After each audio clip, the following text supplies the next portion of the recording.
guys, it's Housewife in Heels. So today I thought it would be fun to broach a topic that I've never really gotten into before on the channel specifically, and that is Christian Louboutin heel height.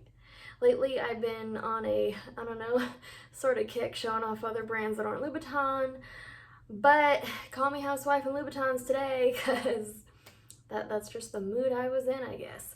But we're gonna go ahead and start this out from 100 millimeters to 150 because one, that's what I have, and two, it is my personal opinion that those tend to be the popular heel heights. I know they have everything from flats to 160s, but not everyone gravitates towards Louboutin flats and not everyone gravitates towards Louboutin 160s.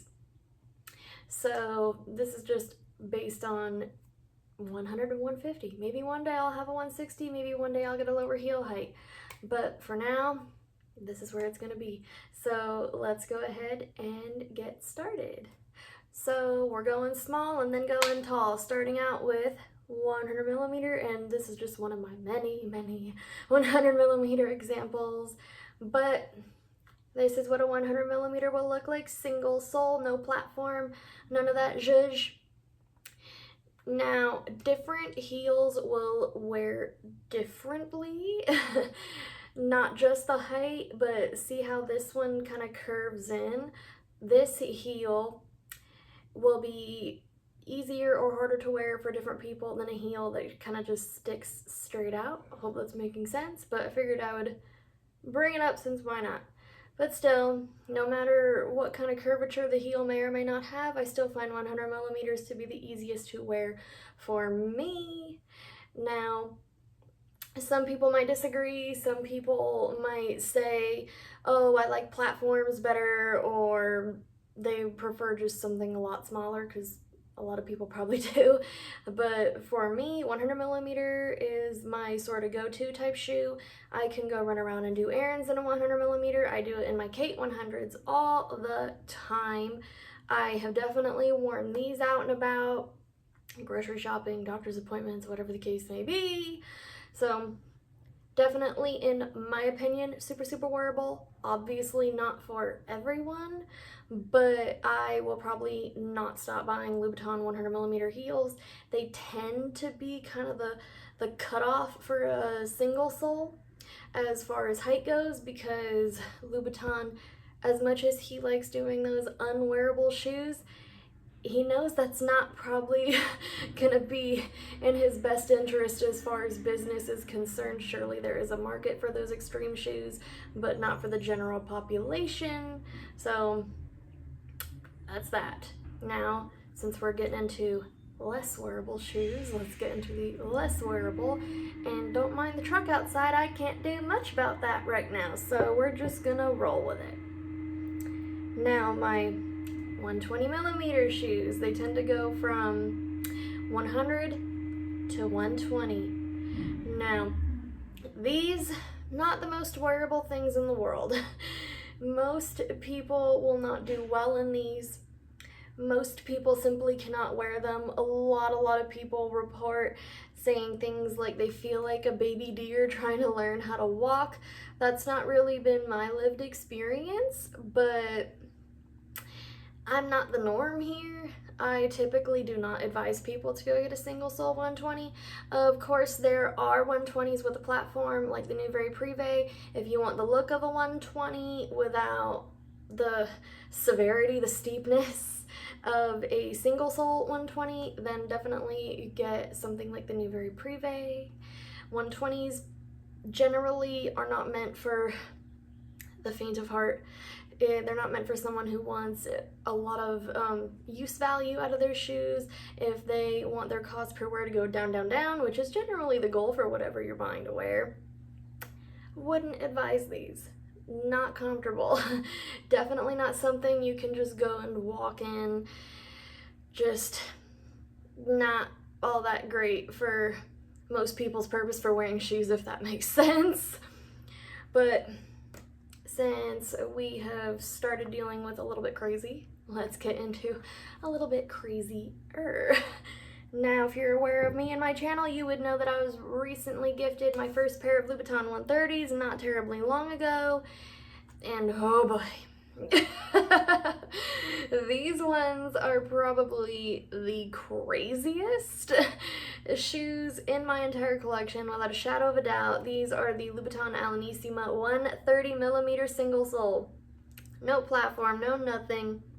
Super, super steep, I don't know what you call this, incline, but just not wearable. I will probably never wear these out of the house. It's just, it's not feasible. And I'm someone who can actually go out and do things like a quick grocery shop and a pair of Socates. So I hope that illustrates the type of shoes that I'm typically able to handle.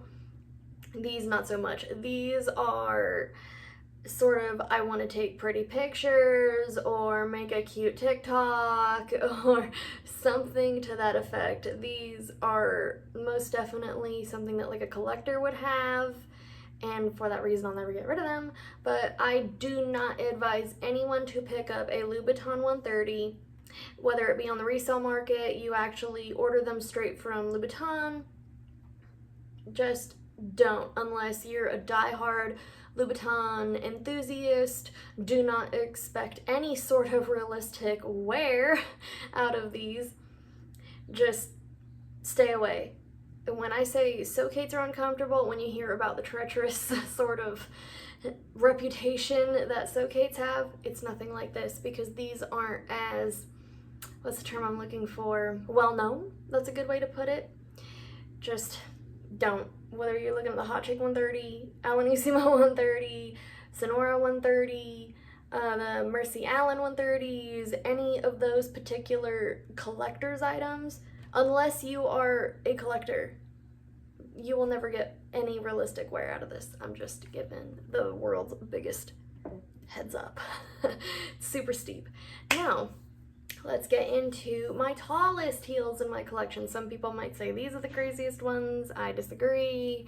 But we're going to get into my Loubie Queen Altas, which I need to buckle up. But since I'm going to be trying them on right after anyway, it doesn't make a whole lot of sense. But these are super, super tall. It's crazy to think that Louboutin makes a 160, which is even taller than this. But it's just kind of shocking to see how large it is, like even in comparison to a 130.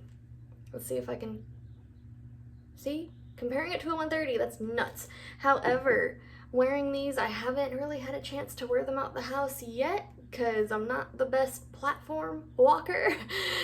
But these actually wear very, very, very similar to a 100, and that's because, I don't know if y'all can tell, but that platform basically starts in a way where the shoe, the actual height from your foot to your heel, the ball of your foot to your heel, it's like wearing a 100. Very, very comfortable and easy to wear for someone like myself. If you're used to 100s, you wear heels all the time, then do not be afraid of the platforms. If you like a platform look, if you're into that sort of like chunky look, kind of Sabrina Carpenter and her chunky little shoes that she wears, I know they're not quite like this, but if one of these were bedazzled, it would be a lot like it. So do not fear the 100. Do not be afraid of the 150.